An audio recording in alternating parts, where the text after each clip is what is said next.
On a cold Colorado morning, a woman drives through Daniels Park. She was a foster parent, and she had several kids in the car. And she looked out, and it appeared to be a female body in the fields. She kept driving, and she saw a road worker pulled over and told him what she saw. And he decided to, get out of there and call law enforcement. Douglas County officers did arrive. The investigators found a younger female, probably at that point, late teens, early 20s, lying on her back. You could see that there are two sets of footprints going in and only one set coming out. And they looked like they were like a boot, like a cowboy boot. So we now know that the crime scene occurred here because this person is walking. They're not being carried in and just dropped. Police in nearby Englewood say a 21-year-old woman was reported missing the night before.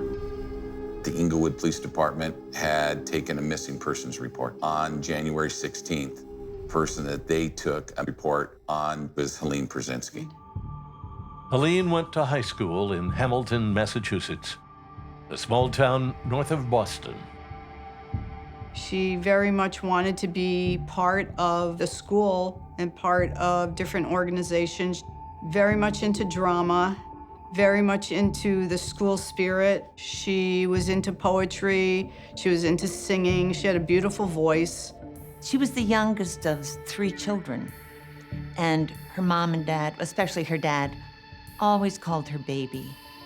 As a college senior in 1979, she picked up and moved again, this time to Colorado, where she interned at a radio station. It was a cold day, and it looked like it was going to snow. Helen came in the news booth and said, "It's starting to snow outside, and I'm a little concerned about my bus ride home." And she said, "Could I leave a little bit early if I need to?" I said, "If you'll wait 15 minutes, I'll give you a ride home." I said, "I'd feel a lot better if you let me take you home." And she thought about it for a minute, and she said, "No, I think I'll just ride the bus." So she left. I left the station that night to go home, which was about 6:15. The phone rang about 8:30 or 9 o'clock, and it was Helen's aunt. And she said, "Helen has not come home yet. Do you know if she went someplace that I'm not aware of?" And I said, "No, she left the station right around 6 o'clock. Said she was going to catch the bus and go straight home." My best friend was a captain, and he said, "We just had a call from Douglas County that they found a body of a young female, and they want you to go out and see if you can identify it." I just knew this had to be her. This was the only reported missing young female. I just sick in my stomach. I didn't want to go to the scene and identify the body, but didn't have any choice. We drove down to the location.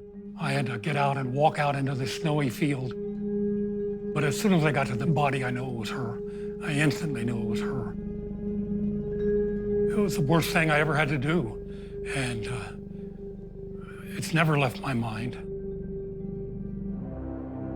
The coroner identified that she had been stabbed 9 times in the back.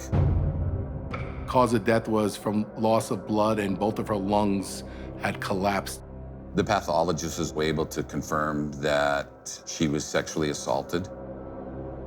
They were able to find some fluid, some dry fluid, could possibly be saliva or could be semen. So they took samples of it and they preserved it. The way that she was murdered does give an indication that this is a crime of passion. And so that sometimes leads to an individual who might know her. We were told that the brutality of the murder, it was with such rage that there was an opportunity for it to be someone that she knew. It seemed personal. But she's brand new to town. She didn't have friends outside of the radio station. I was contacted by several investigators after the day that Helen was found, and they wanted all the information I could give them about people that worked for me, people in the radio station, anybody she had come in contact with, or if there was anybody I thought that might want to harm her. Her aunt and uncle They were the only people that she had. She had no one else in her sphere of interest other than what she had developed for a very short period of time of 2 weeks at her internship. Unfortunately, nobody panned out. We put out a $10,000 reward for any information. We ran stories on the air asking people to come forward. A lady contacted law enforcement. She had saw a vehicle parked on the side of the road in the location that Helene's body was found. She saw a male suspect that appeared to be kneeling down by the rear of the vehicle and looked toward her, and the hazards were on. Investigators used hypnosis and a crime scene sketch artist to develop a composite of a suspect that she thought she had seen. They have a composite of this white male with, thick hair kind of parted to the side with the mustache, but it was aired and nothing ever came of it. I made a promise to her parents that I would not rest until we found out who, why, how, and get the answers for them. Anything new that happened in forensic science, anything new that happened in investigations, she was on top of it. She was searching it. She was trying to find an answer to whoever killed her friend Helen. In 1980, that DNA wasn't useful. But decades later, investigators have new tools that might help identify Helene's killer. We gave them DNA of our suspect to create from that genetic data a family tree. Detectives build the branches of that tree using commercial genealogy sites like Ancestry.com or 23andMe. They simply run DNA from the crime scene through those sites, looking for anyone with even partial DNA matches based on centimorgans. Centimorgans is a unit for measuring DNA. You and I may not be related at all, so there'd be no centimorgans. If you and I were siblings, it would be a very high number. Investigators work on the DNA sample and the genealogy sites for weeks, and they finally get a promising lead. We found who we thought was the mother of the person that did this horrible act in Douglas County.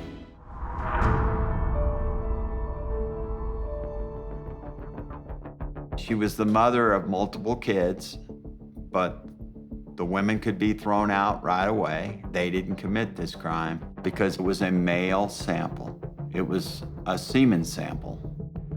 But by all accounts and all records, she didn't have any boys. When detectives question the woman's relatives, they get one step closer to the truth.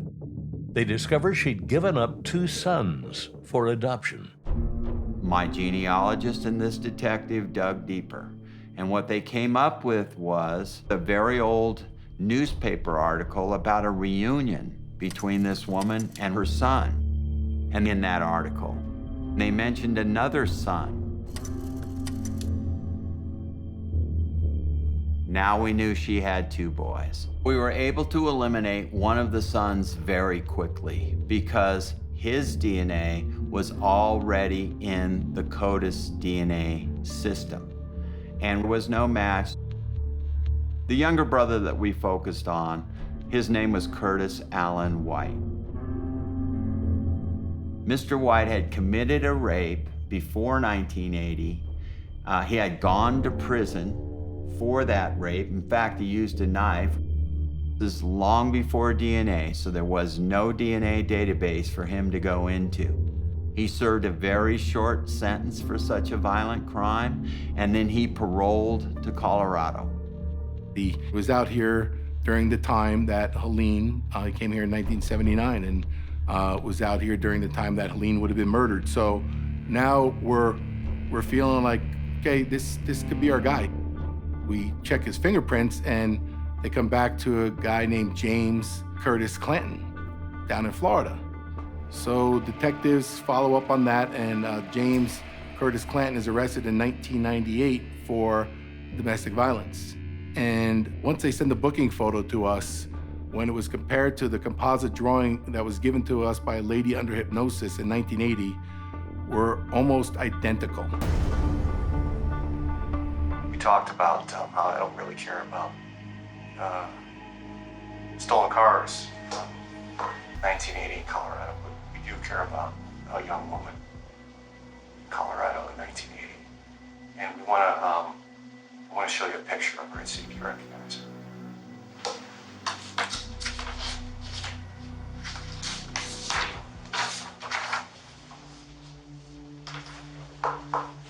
Gotcha. I think I want to turn now.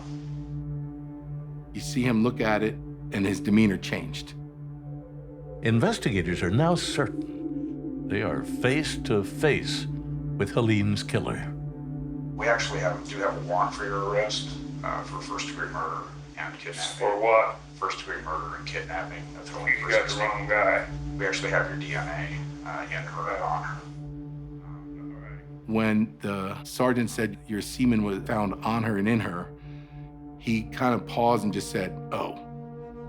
I think that was a very pivotal moment in Mr. Clanton's heart. And so at this point, you are under arrest. We're going to be turning you over to the custody of the Union County Sheriff's Office at this point, where you'll be held without bond pending extradition. Police arrest James Clanton on the spot. Police bring Clanton to Colorado to face murder charges.